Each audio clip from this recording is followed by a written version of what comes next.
Film Pesan dari Surga merefleksikan masalah-masalah pelik seputar kehidupan anak muda. Film yang dibintangi oleh Luna Maya, Catherine Wilson, dan Davina ini melukiskan gejolak-gejolak yang terjadi pada sebuah band. Luna dan Catherine dikisahkan sebagai personil band Topeng. Sebagai vokalis, Luna yang memerankan tokoh canting digambarkan punya karakter urakan. Sedangkan Catherine yang melakoni tokoh Brazil, sang drummer, dilukiskan punya.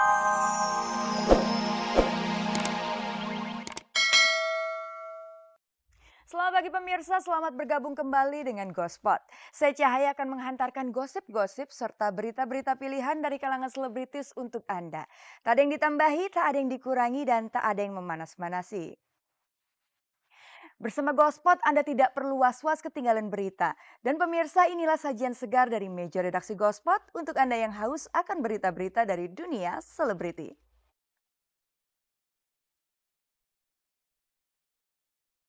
Luna Maya, Catherine Wilson, dan Davina memerankan peran yang benar-benar asing dalam film baru mereka Pesan dari Surga. Setelah mendapat pengaduan dari HMI MPO, Badan Kehormatan DPR mulai menyelidiki kasus video mesum Yahya Zaini dengan Maria Eva. Ada band tetap solid meski dulu pernah nyaris bubar. Yoyo dan Rosa berbagi tugas dalam mengasuh buah hati mereka. Henry Hendarto dan istrinya baru saja dikaruniai momongan. Dan Cornelia Agatha kemarin melahirkan anak kembarnya lewat operasi sesar.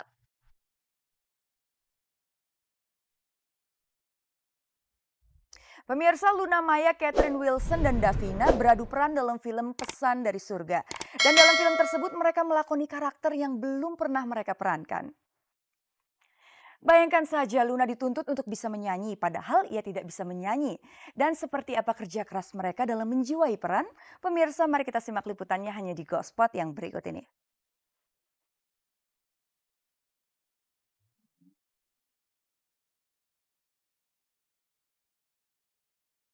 Film Pesan dari Surga merefleksikan masalah-masalah pelik seputar kehidupan anak muda.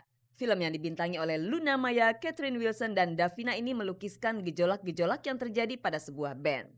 Luna dan Catherine dikisahkan sebagai personil band Topeng.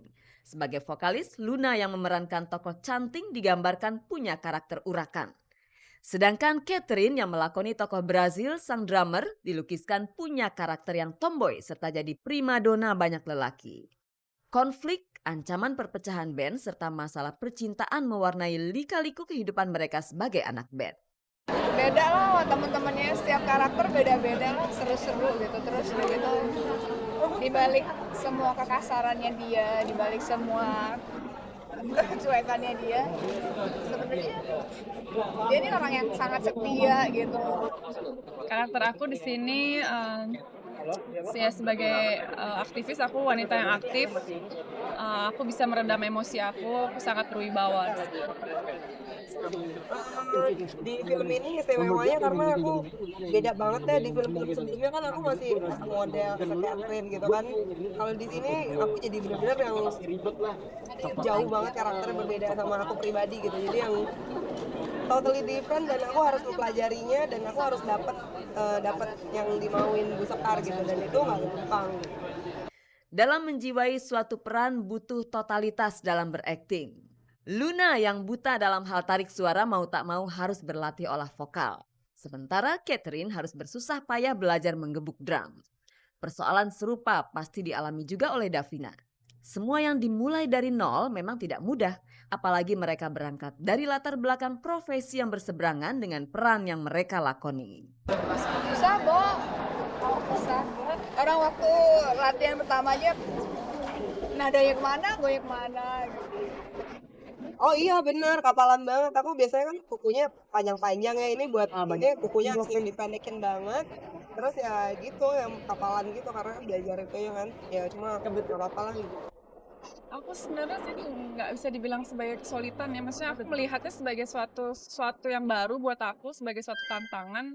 Jadinya di mana aku tuh di sini aku excited dalam arti pingin tahu, pingin belajar, pingin dikritik, pingin bisa memerankan karakter ini. Sebagai salah satu ikon produk sabun kecantikan, Luna Maya praktis terikat kontrak eksklusif. Terkait dengan image-nya tersebut, apakah Luna sudah minta izin dengan perusahaan bersangkutan sebelum menerima tawaran main film ini? Aku terima ini dan syuting ini sebelum aku menerima iklan yang itu gitu. Dan pada saat aku udah syuting hari kedua ini ya mereka dengan siap menerima konsekuensinya, tapi aku yakin kalau untuk urusan film mereka kayaknya nggak terlalu ikut campur ya, dalam artian tidak terlalu memagar-magari gitu, karena mereka tahu aku pekerjaannya ada di bidang seni gitu. Kalau hanya karena sesuatu hal yang seperti itu dipagari, ya gimana kita mau lebih eksplor lebih dalam lagi.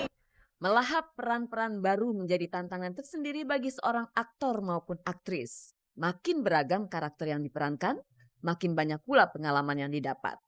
Sepanjang kiprahnya di dunia akting, baru kali inilah Luna melakoni karakter yang berperangai kasar.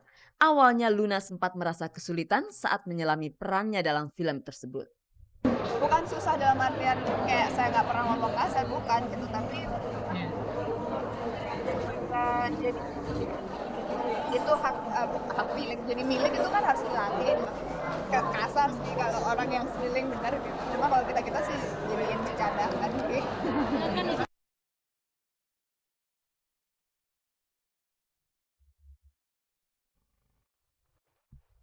Pemirsa, kasus video mesum Maria Eva dan Yahya Zaini berbuntut panjang. Dan sebuah ormas mahasiswa Islam mengadukan perbuatan amoral itu ke Badan Kehormatan DPR RI. Menanggapi hal itu, Badan Kehormatan kemarin mengadakan rapat tertutup. Dan apakah Maria Eva dan Yahya Zaini juga hadir dalam rapat itu? Pemirsa, kita simak liputannya yang berikut ini.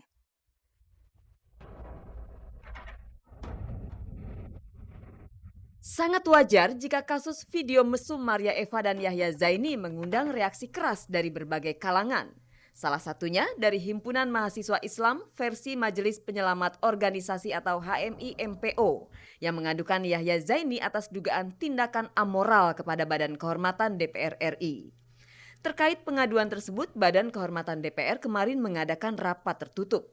Menurut keterangan Ketua Badan Kehormatan DPR Slamet Effendi Yusuf, sementara ini mereka harus mengumpulkan bukti-bukti terlebih dulu sebelum meminta klarifikasi dari Yahya Zaini.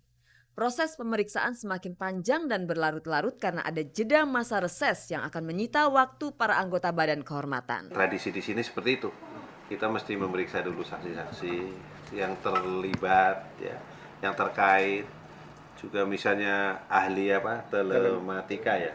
Itu juga akan kami panggil untuk melihat agar supaya rekaman itu bisa kami yakini sebagai sesuatu yang benar. Berlarut-larut atau tidak, yang terpenting adalah tercapainya sesuatu terungkap, yang benar adalah benar, yang tidak benar adalah tidak benar. Saat pertama kali Maria Eva muncul ke hadapan pers, penyanyi dangdut asal Surabaya ini sempat menampik kabar bahwa ia sengaja menyebarkan video mesum tersebut karena Yahya Zaini menolak membiayai pembuatan album dangdut Maria yang baru. Saya tidak pernah meminta duit sama Pak Yahya. Tidak pernah meminta uang sepeser pun. Tanpa saya minta pun beliau langsung transfer. Tiurlan Hutagaol, Wakil Ketua Badan Kehormatan DPR yang juga teman dari Sharmila justru mengungkapkan bahwa Maria Eva lah yang sebenarnya memeras Sharmila sebesar 5 miliar rupiah sebagai jaminan video mesum tersebut tidak dipublikasikan. Curahan hati Sharmila kepada Tiurlan itu dilakukan saat perjalanan pulang menuju Jakarta setelah ia mendampingi sang suami melakukan studi banding ke Australia bersama rombongan Komisi 2 DPR. Sharmila ngakunya diperas. Iya. Terakhirnya diperas 5 miliar. Sudah, sekarang mulai dari sekarang sayang, saya jangan dikejar-kejar lagi. Nanti jadi salah ngomong. Kalau saya ngomong, salah ngomong, saya di-BK-kan. Saya tidak akan mempengaruhi apa-apa. Pokoknya nanti dalam pemeriksaan itu kan akan terungkap.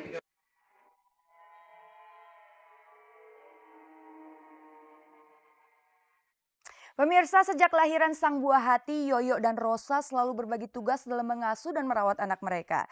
Dan bisa dimaklumi kalau sejauh ini Yoyo dan Rosa masih kerepotan dalam membagi waktu. Bagaimana Yoyo dan Rosa mensiasatinya? Ada band tetap solid meski dulu pernah terancam bubar. Dalam waktu dekat akan terbang ke Australia dan ada misi apa mereka ke sana? Pemirsa, berikut liputan selengkapnya.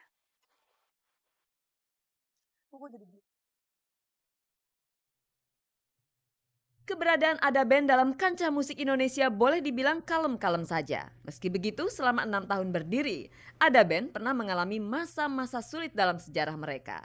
Hengkangnya EL Ritonga dan Baim dari Ada Band diakui sempat membuat goyah grup ini.